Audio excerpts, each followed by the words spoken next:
Hey, what's up, YouTube? It's your boy Rob Coleman coming at you with another Let's Remake It Monday, where I have another three movies from my past and childhood and history of watching movies that I would love to see reimagined or remade or some sort of a prequel or sequel to in Hollywood.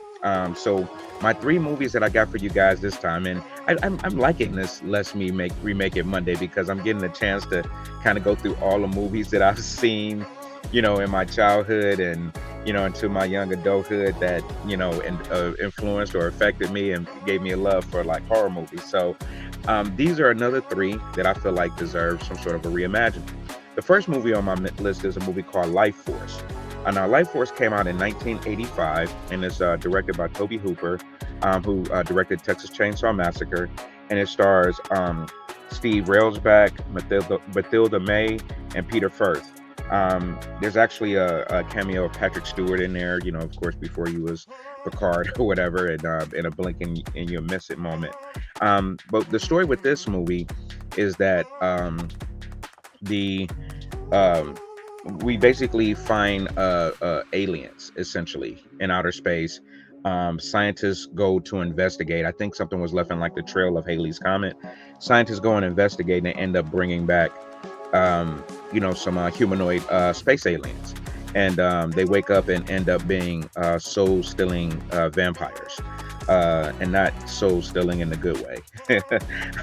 The primary vampire is a female vampire played by Mathilda May, who is just credited as the space woman in this particular movie. And I just reimagined that currently with the government essentially admitting that they've had interactions with aliens or alien spacecraft, and with advancements in technology like the James Webb Telescope is out in space right now taking pictures of far-reaching universes. We're basically seeing stuff we've never seen before as a human race, learning more and more about the universe. I feel like now is the prime time to introduce a movie like this again, maybe following one of those storylines as far as how we meet the aliens and then finding out that they're actually soul stealing vampires and we're more food than friends. um the actress that played the space alien Matilda, she's was gorgeous and was required to walk around nude a lot during the movie, which helped her helped her kind of steal a bunch of souls, because who wants to shoot a beautiful naked woman? But anyway, I just reimagined that you could probably have some fun with it. There's a ton of actresses right now that are really good at doing horror movies right now, kind of quirky horror movies. Mia Goth comes to mind. You got Megan Fox, who's been doing more and more scary or horror type movies here and there. My personal favorite, I really like Betty Gilpin. I think she would be a good mother alien, because she has a almost like a scary, like, I don't want to say scary, but she has a commanding screen presence that, while it's sexy, can be intimidating as well. And I feel like she would be good to play the role. And who knows? I feel like when the movie was made, they really didn't have the technology that they wanted to make it right. So a lot of the scenes come off, very quirky, kind of, green screenish. And, it was a little bit groundbreaking in some of the effects as far as the corpses. Once the life force was drained from somebody, it essentially turned into this withered, spoiled looking, bug-eyed, corpse. And probably for the time, that was probably pretty groundbreaking. It looks goofy now, but I feel like they could reimagine that and like really just go crazy with how somebody looks after the vampire has stolen their life force. So I don't know, I just feel like it covers a lot of fun sort of topics in horror. You got space, you got vampires, you got the beautiful alien walking around a la Species or something like that. And just you could remake it and have some fun with it. I feel like it could be a really great movie to remake and reimagine. The movie currently stands at a 6.1 rating. The original really stands at a 6.1 rating, and I think I've explained this before, but on IMDb, Movies, horror movies rarely get out of the sixes as far as their ratings go. If a movie is in the fives, it's probably pretty bad. But something's like a 6.5, 6, 8, 7, like that, low sevens. Those are pretty decent horror movies in most cases because you can't please everybody, and it's rare that horror movies get into like the eights or nines as far as like ratings on IMDb. So at a 6.1 rating, this is not necessarily a bad horror movie. I think it was just a little bit ahead of its time when it came out. So I would love to see Life Force remade. The second movie on my list that I would love to see remade is Lord of Illusions. Lord of Illusions was made in 1995. It was written and directed by Clive Barker. It stars Scott Bakula, Kevin J. O'Connor, Trevor Edmond, and Jameson in a early role, before she did X-Men. This came out in 1995.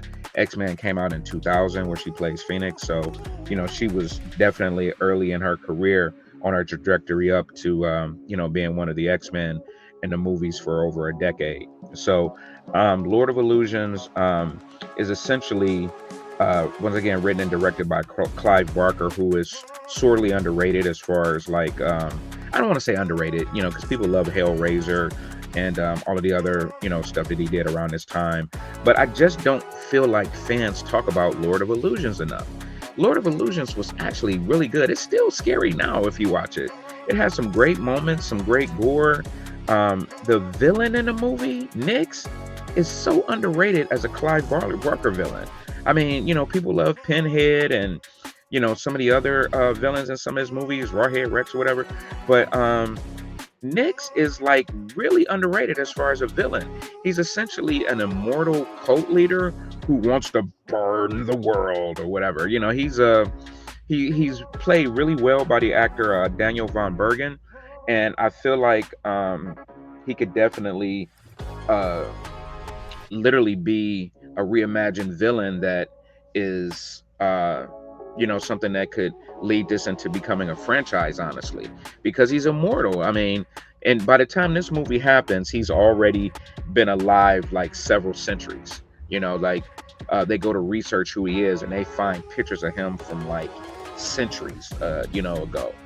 So who knows what his story is? I feel like they only like touched the tip of the iceberg as far as who and what Nyx actually is. In the movie, Scott Bakula is hired to essentially protect the wife of this magician named Swan. And Swan is kind of like an apprentice of Nyx, but breaks away from him and essentially seals him away, but knows that he didn't kill him. So he's essentially trying to hide from him, and he knows that, Nyx is gonna, come from him someday. And all kind of craziness happens. Nyx still has followers that do his bidding and is eventually frees him from his prison. So in this particular movie, I have a couple of actors that I feel like would play these roles like really well, especially Nyx. I just finished watching Mindhunters, been watching Mindhunters, and what's his name? Let me just find it here for you real quick, because he did a great job. Mindhunters is a great series that I really enjoyed. Mindhunters actually had quite a few depictions of serial killers that did an amazing job, especially the guy that played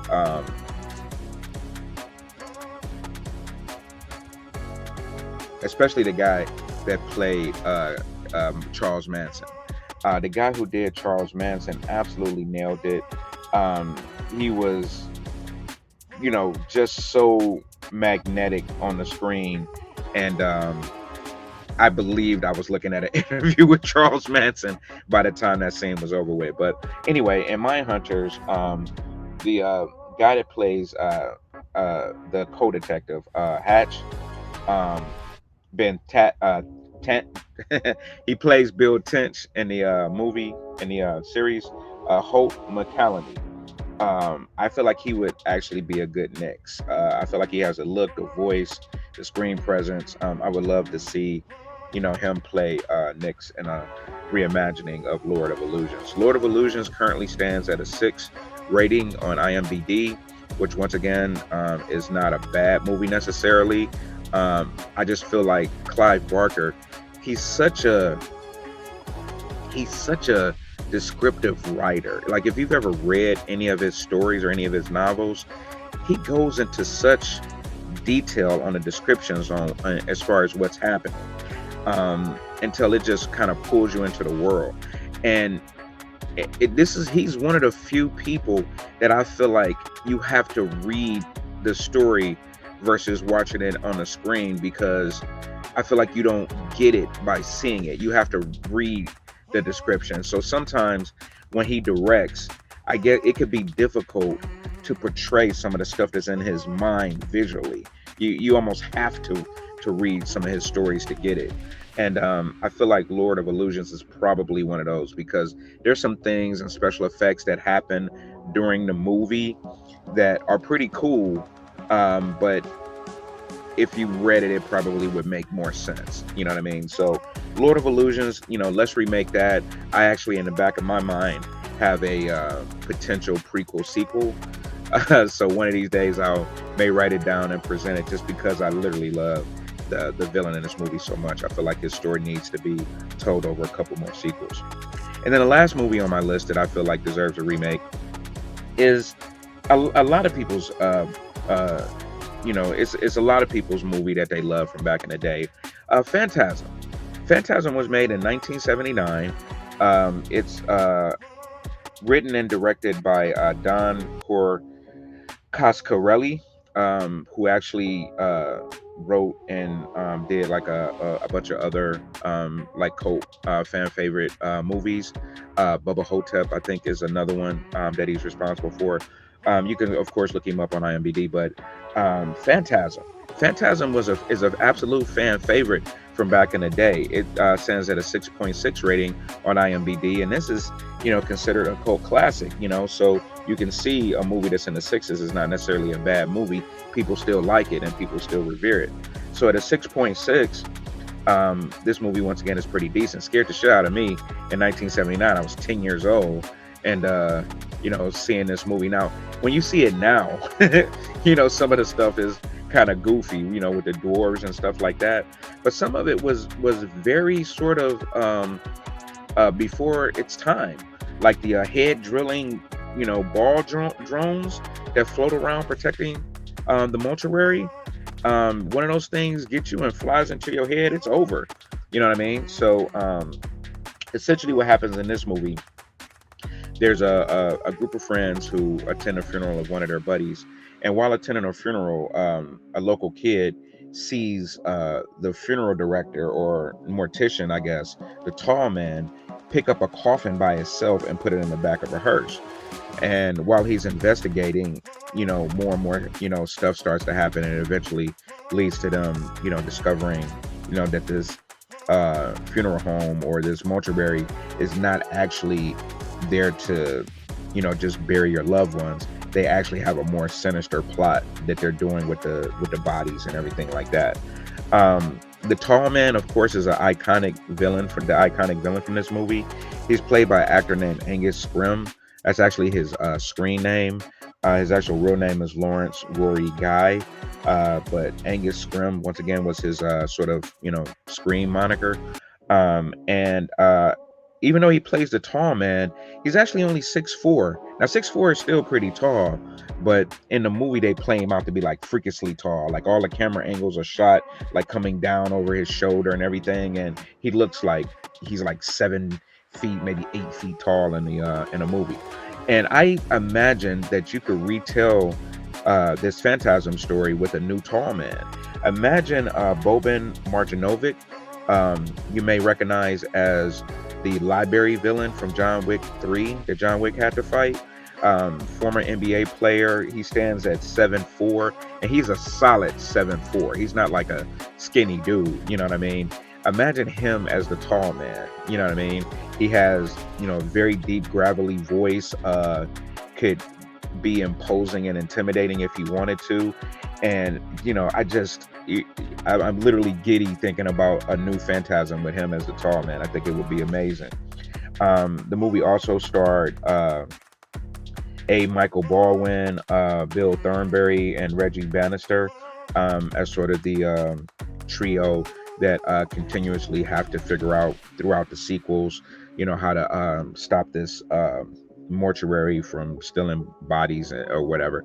I imagine that cast could be, put together again, with the quote unquote woke diversity. Maybe add a woman to their group, maybe add, a black character or something like that to give you that little bit of urban, oh, what the hell is going on, kind of, whatever. You can have fun with it, because at the end of the day, it is sort of a fun movie with some, original takes on death and what happens to us after death and stuff like that. So I feel like, there's definitely meat on the bone to explore there. Um, Also, with this movie, I never knew what phantasm actually meant. I thought it was a word they made up. Turns out phantasm is actually just another word for a specter or an illusion, or like a figment of your imagination, is what one of the definitions was. So, phantasm actually means something. It wasn't just the title of a movie.